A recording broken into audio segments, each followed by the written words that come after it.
Hi everyone, welcome to Adventures with Moo 42. This is where I will be sharing my garden and food adventures. I'll also be sharing with you my favorite recipes, garden tips, garden projects, and more. Thank you for watching and enjoy! Hi everyone, this is a bunch of stuff I harvested from my garden to go with my navy bean burgers that I'm making.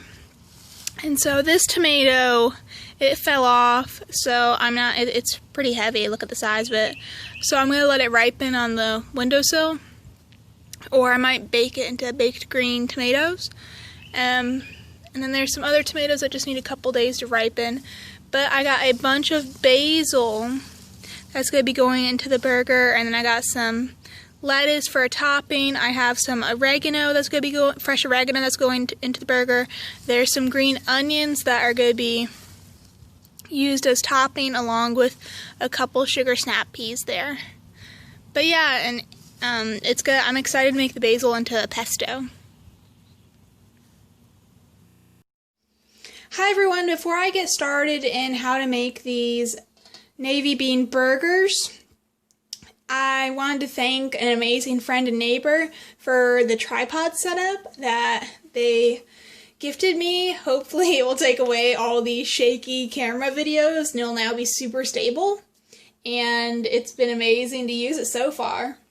Anyway, so now I have my 3 pounds of navy beans. You don't have to use 3 pounds of navy beans. I just cooked 3 pounds of navy beans because I wanted this recipe to last for a little bit while. I didn't want it just to go and make one meal. I wanted it to last for a couple of meals.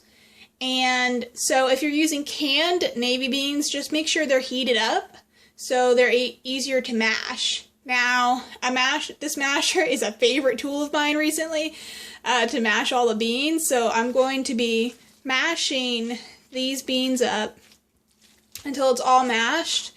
And then I'm going to be adding the other spices to it. And you see it's pretty easy to mash it because the beans are cooked and they're heated and they're cooked until soft. So it's going to just be super easy, take a couple minutes to finish mashing them, and then I'll be adding other spices like the basil, the fresh basil, and some other ingredients. So I will get back to y'all in a second after I finish mashing this.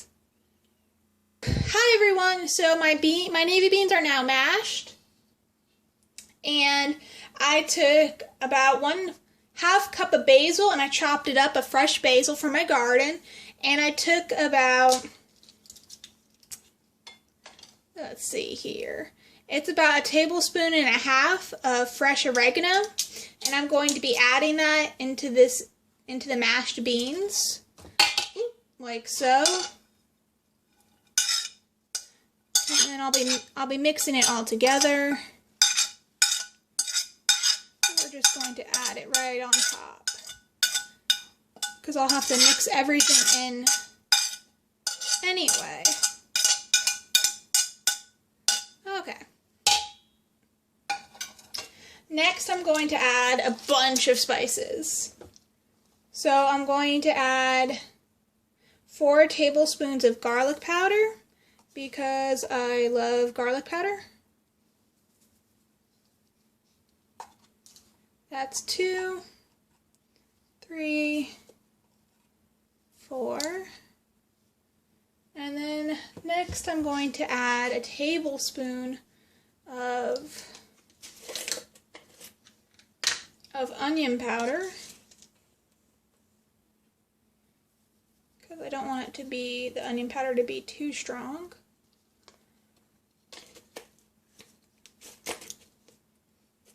And then I'm going to add some paprika.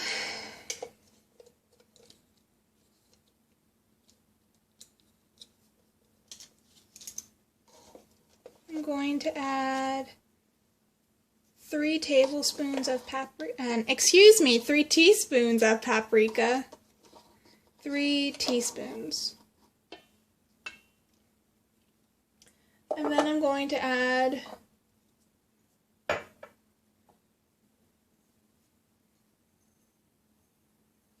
I'm going to add rosemary. I'm going to add a teaspoon of that. And then I'm going to add a teaspoon of marjoram. I always mispronounce it, but we're going to add a teaspoon of that. And then we're going to be adding some black pepper. We're going to add a teaspoon of black pepper. And we're going to add a half a teaspoon of ginger, if I can get it scooped out of this tiny little jar. Now the ginger is thought to be anti-inflammatory, so why not? And it tastes good.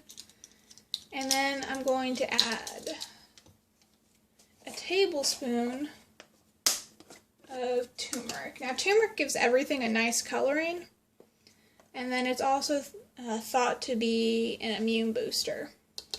And if y'all have watched some of my other videos, I have warned you guys about turmeric. Actually, I'm going to add 2 tablespoons because I love the flavor. About how turmeric, you gotta be careful not to get it in your clothing because it is awful to try and get out and it just stains it. So those are all the spices so far. I'm next gonna add some fresh garlic cloves and some other things.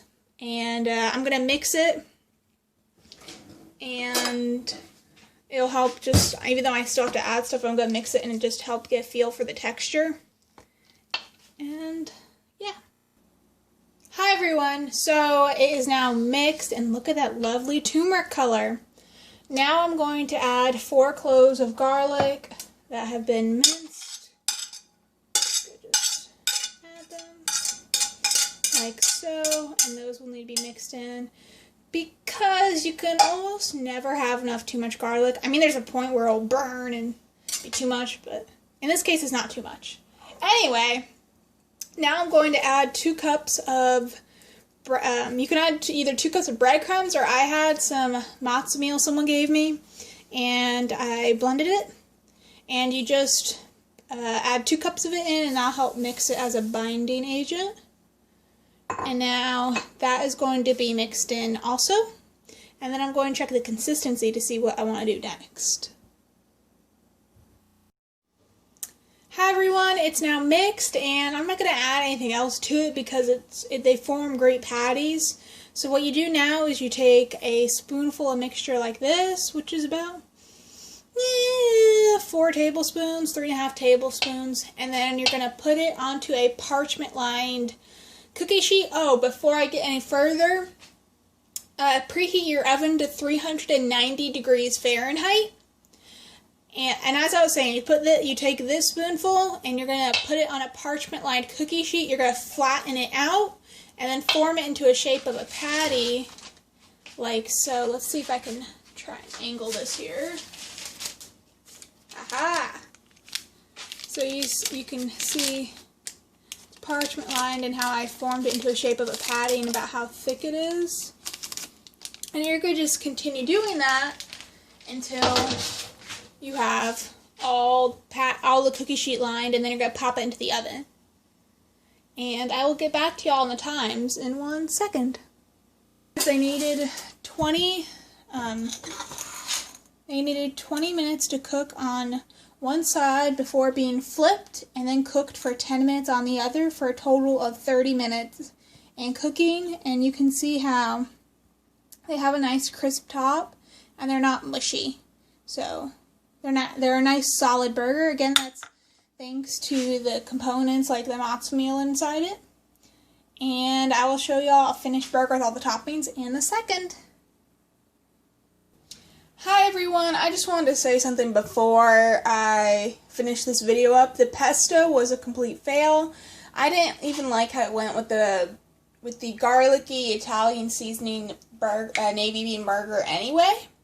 So I'm just cutting that from the video. I'm not gonna share with y'all something that doesn't work. But the burger itself is delicious, and it's even better with some toppings. So this is the final Italian seasoning garlicky navy bean burger. And so I got some fresh toppings from my garden, and then you can also use like pickles or mustard, whatever you want to use. Some people might, you can also use salsa. So I have some fresh onion tops, the onion greens that can grow. I have some of those, which I'm going to sprinkle on. And basically you can also serve this with a bun, but I didn't feel like it, so it's just into a kind of burger bowl. This is fresh basil, purple ruffle basil, and some oregano. And then we have a little bit of lettuce. And here's the last bit. Later I'll have some tomatoes that are still ripening. So this is the finished Italian herb navy bean burger. That's also garlicky. And I hope you guys enjoyed this video. Like, comment, subscribe, all that jazz. And let me know what you thought. Thanks.